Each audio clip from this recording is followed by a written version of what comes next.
بسم اللہ الرحمن الرحیم۔ اللہ تعالیٰ نے ارشاد فرمایا، اے میرے بندو، تم رات دن گناہ کرتے ہو اور میں تمام گناہوں کو معاف کرتا ہوں، لہٰذا مجھ سے بخشش طلب کرو، میں تمہیں بخش دوں گا۔ بے شک سچ بولا کرو اگرچہ تمہیں اس میں ہلاکت نظر آئے، کیونکہ اسی میں نجات ہے۔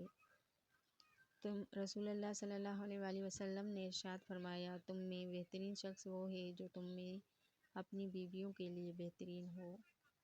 زندگی میں ہمیشہ وہ لوگ پرسکون رہتے ہیں جو پوری نہ ہونے والی خواہشوں سے زیادہ ان نعمتوں پر شکر کرتے ہیں جو انہیں اللہ نے عطا کی ہیں۔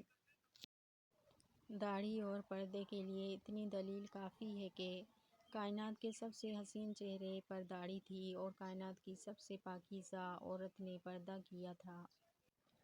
مایوس وہ ہوتا ہے جو اللہ پر یقین نہیں رکھتا، اور محروم وہ ہوتا ہے جو اللہ کی نعمتوں کا شکر ادا نہیں کرتا۔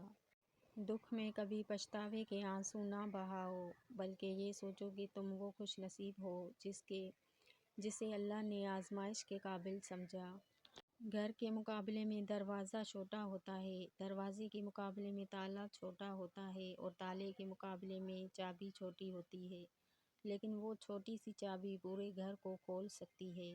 اسی طرح ایک پائیدار اور اچھی سوچ بڑے سے بڑے مسائل کو حل کر سکتا ہے۔ کبھی آنسو، کبھی سجدے، کبھی ہاتھوں کا اٹھ جانا۔ انسان جب ٹوٹ جاتا ہے تو اللہ بہت یاد آتا ہے۔ غیرت مند انسان ہمیشہ اپنوں کو مضبوط کرنے کی فکر میں رہتا ہے، اور بے غیرت انسان اپنوں کو ہی گرانے کی فکر میں رہتا ہے۔ بیٹے کو اتنا پڑھاؤ کہ جہیز مانگنے کی ضرورت نہ پڑے، اور بیٹی کو اتنا پڑھاؤ کہ جہیز دینے کی ضرورت نہ پڑے۔ بچہ چاہے جتنی آہستہ آواز سے روئے، فوراً وہ آواز سوتی ہوئی ماں کو جگا دیتی ہے۔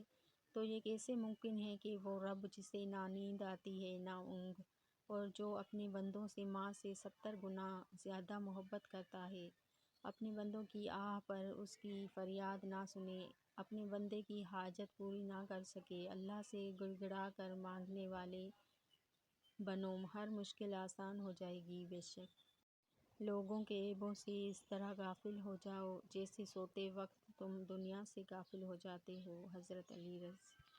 حضرت علی رض نے فرمایا، اگر تم اس وقت مسکرا سکتے ہو جب تم پوری طرح ٹوٹ چکے ہو تو یقین جانو دنیا میں تمہیں کبھی کوئی نہیں توڑ سکتا۔ حضرت علی رض نے فرمایا، جس انسان کی جان نکل جائے تو وہ زندہ نہیں رہتا، اور جس انسان سے احساس نکل جائے تو پھر وہ انسان ہی نہیں رہتا۔ حضرت علی رض نے فرمایا، پریشانیاں حالات سے نہیں خیالات سے پیدا ہوتی ہیں۔ دنیا کا سب سے خوبصورت پودا محبت کا ہوتا ہے، جو زمین میں نہیں بلکہ دلوں میں اگتا ہے۔